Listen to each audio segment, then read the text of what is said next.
ETDR établissement Touba Darou Rahman mbokk yi kër gi ngeen di gis mu nekkoon ci état bu délabré nekkoon ci état bu doy waar mu amoon lu mu mel ba kenn ñemewu fa woon a dëkk yàlla dogal ñu jokkoo ak waa établissement Touba Darou Rahman ñu xaatim ay contrat war a jublu nag ci réhabilitation boobu kër xoolal ma ni kër gi meloon laataa mu yegg ci loxo établissement Touba Darou Rahman.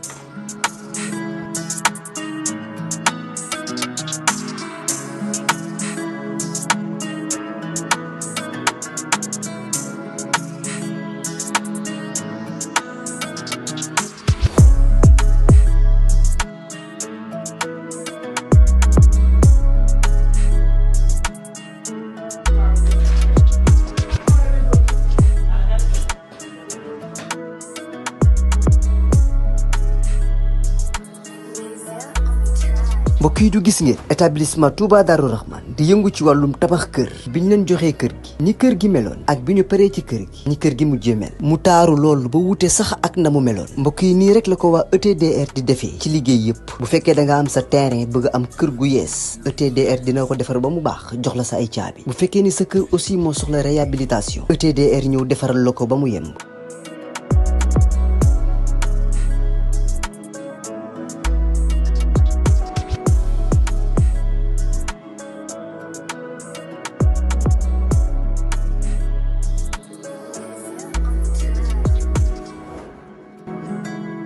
lépp lu jëm ci wàllu kër muy wàllu carreau plomberie électricité lépp ñoo la koy defal lépp lu ngeen waxtaanee ba juboo ETDR dina la ko defal ñi ngi nekk fii ci Pikine ci technopole bi ci yoonu arène nationale bi villa numéro 406 wala ngeen wooñu ci suñu numéro de téléphone muy le 77 575 50 25 wala 33 824 57 43 ku bëgg ci kër yu dernière génération yii kër yu bakkane yii kër yu noflaay yii tawal gaaw seeti waa ETDR établissement Touba Darou Rahman. ba tey mbokk yi mbégte la ak kontaan rek comme ni ñu ko waxee rek ñu ngi fi nga xam te ba tey mooy ci biir Touba waaye ci kër Kandji production fekk fi tamit ak lu làmb composant wu làmb tey maa ngi ak jonoog suma papa Père Djily Wade ku ko wax nag muy ku nga xamante ni bii ménager la nekk ci làmb ji di ci liggéey bu am solo rawatina xale yi nga xam te ne yor na leen ku ci mel ni guy gi ak waa école du Mor Fadam yi nga xam ne yëpp ñu ngi ci ginnaaw ñuy liggéey ak moom papa maa ngi lay nuyu bu baax a baax di la si. waaw maa ngi lay ziar bu baax a baax di la fay maam Thierno di nuyu mbokk internet yi suivre ETDR yëpp à travers le monde entier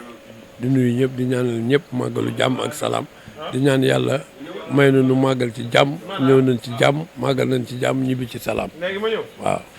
tey ñu ngi la fekk kër Kandji waaye fekk tamit li nga xam ne mooy composant wu de la lutte sénégalaise ñëpp tey ñëw ànd ak moom ci bis bi nga xam te ne suñu borom moo ne woon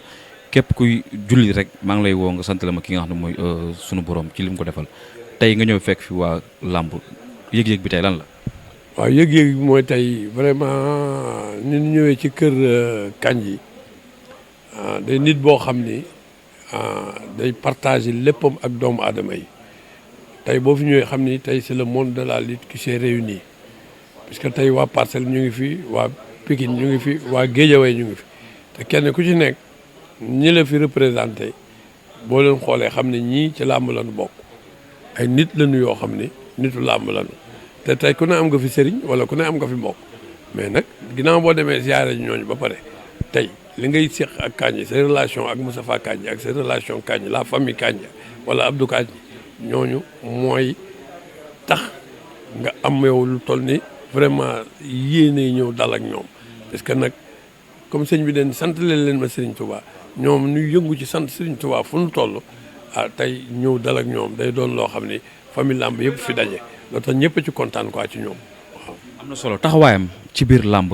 taxawaayam ci lu nekkul làmb moom Kandji tey loo koy wax. waaw taxawaayam ci làmb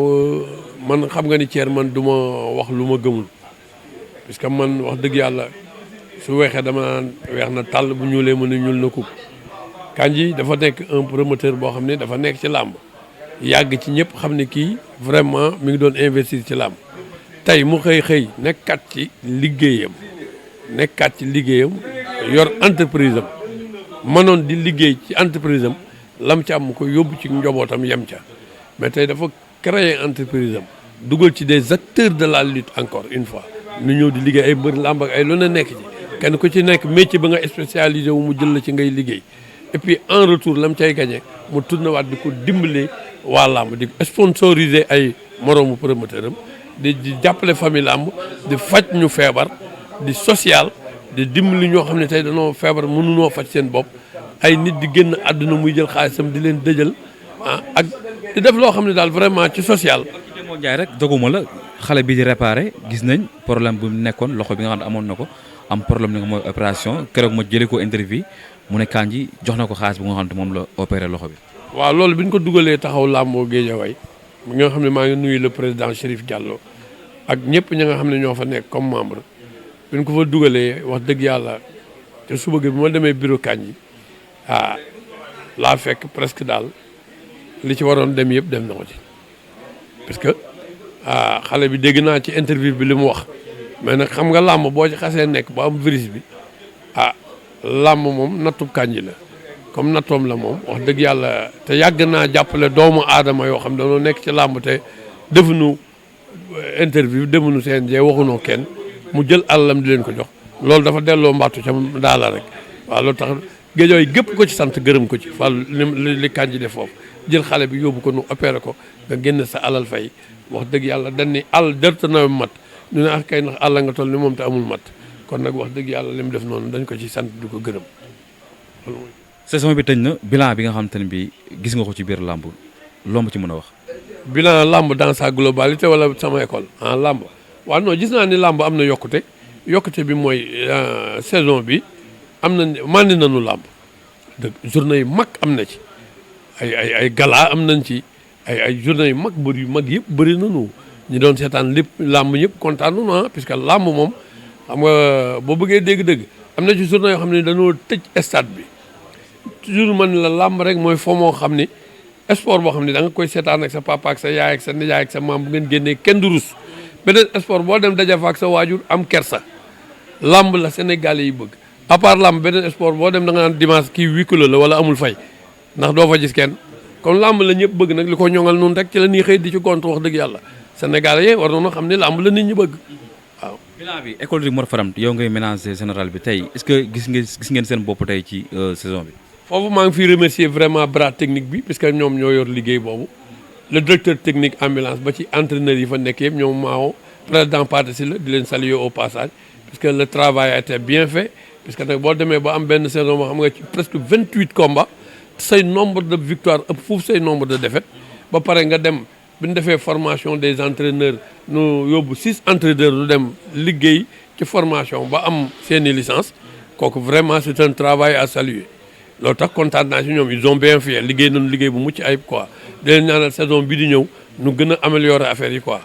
waaw loolu. am na combat bu ngeen am ngeen perdre ko muy ki nga xam ne mooy guy gi di tëdd fil bi combat am ak Liss Ndiago mu perdre ko te ñu bëri doon ko xaar combat boobu tey est-ce que amul lu mu wàññi tuuti ci école de Mor Faram.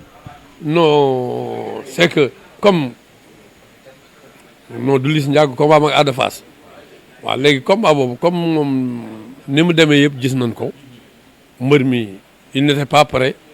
te dafa am ay aspects yoo xam ni li ñuy wax le linge sale se lave en famille le lutteur n'était pas apte waaw li mu waroon na liggéeyu ko mais remplir na contrat am léegi nag li des mooy li nga xam ni tey moo ko waroon comme remplir na contrat am war a dugg ci beneen saison moom xam na li mu war a def mooy nga dem faju ji ñëw entraîner ba nekk au top parce que marqué na empreinte am ci làmb boobu foo ko tuddee ñëpp xam ni kii mooy Gouye Gui oui waaw parce que nag ku dee da ngay laloog sa ndijoor à mon âge du ma fenal doomu aadama je ne suis pas obnubilé par xaalisu mbër wala oraawu mbër la vérité s'appelle Dieu combat bi bu ma toppoon les docteurs am na ñoo xam moo leen toppoon tey ki ko doon faj Gouye Gui du bëri waaw parce que xamaloon na ma ni kii il est malade te kii li muy traîner nii da ko war a faj pour mën a entraîner ba nekk au top bu ko fajul mënut a entraîner ba nekk au top c'est pourquoi Gouye Gui ñëwul école contact si fa parce que moment boobu moom tamit xam nga sa vie privée doo ko étaler dans le marché moom xam na li tax moom mu bëgg contrat bi wàcc ko mu ñëw gérer ko bu paree dem faju ji tout court loolu la quoi te loolu du lu may expliquer dans les réseaux ou non dama koy gérer ba mu jeex puisque carrière noonu la da ngay nekk en dents de scie des hauts et des bas waaw yow am na yoo xam ne da nga koy gérer à l'interne quoi boo pare nag jàll ci leneen. mais ci biir lamb bi dafa am lu manqué wala am lu amatul ci lamb wala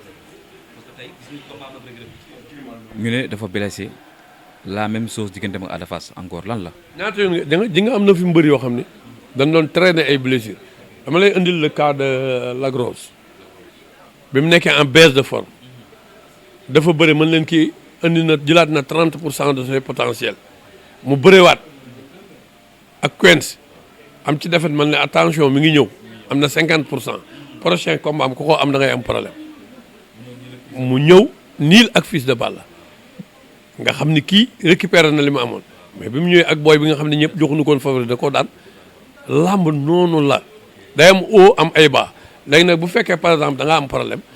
am benn staff bu baax wala nga am bopp da ngay xool ni nga koy gérer ba mën ci génn dafa nekkoon descente aux enfers fi mu toll nii moom moo xam li mu war a liggéey ak staffam pour mën a remonter waat la barre waaw. am nga yaakaar ne dina ñëwaat au top nekkaat au top.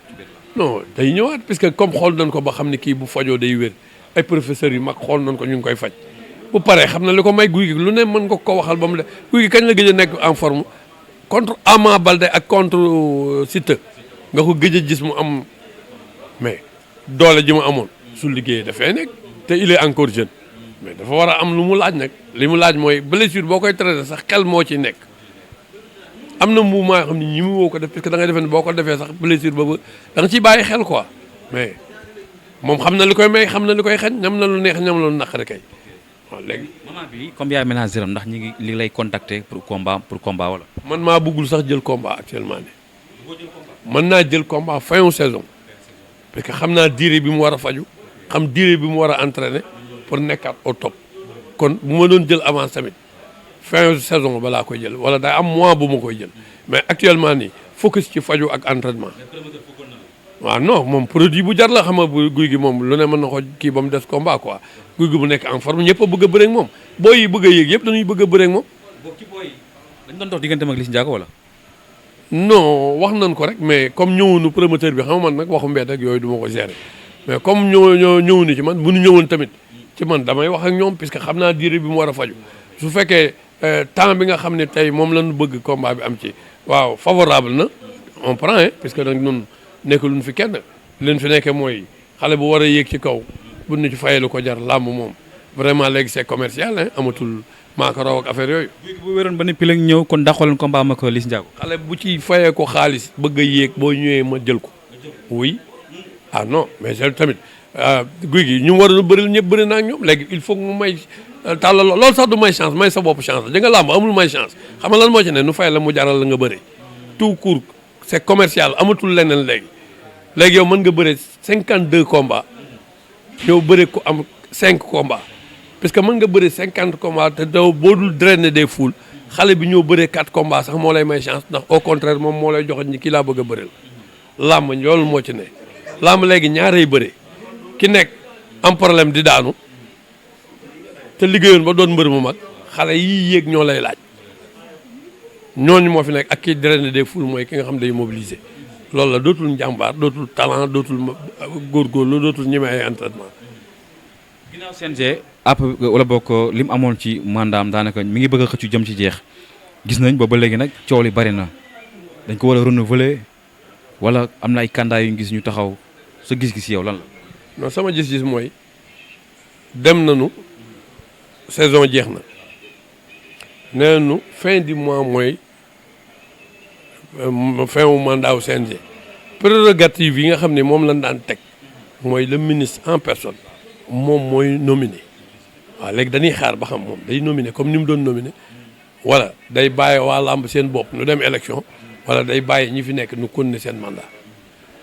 mais tey yéen ñi nekk ci biir làmb ginnaaw ministre bi mooy décider mooy dogal mais tey yéen am ngeen gis-gis ak bëgg-bëgg ci biir làmb ndax li fi nekkoon ñu renouveler ko wala leneen lu bees ñëw. loolu li ma ci gis man. mooy le ministre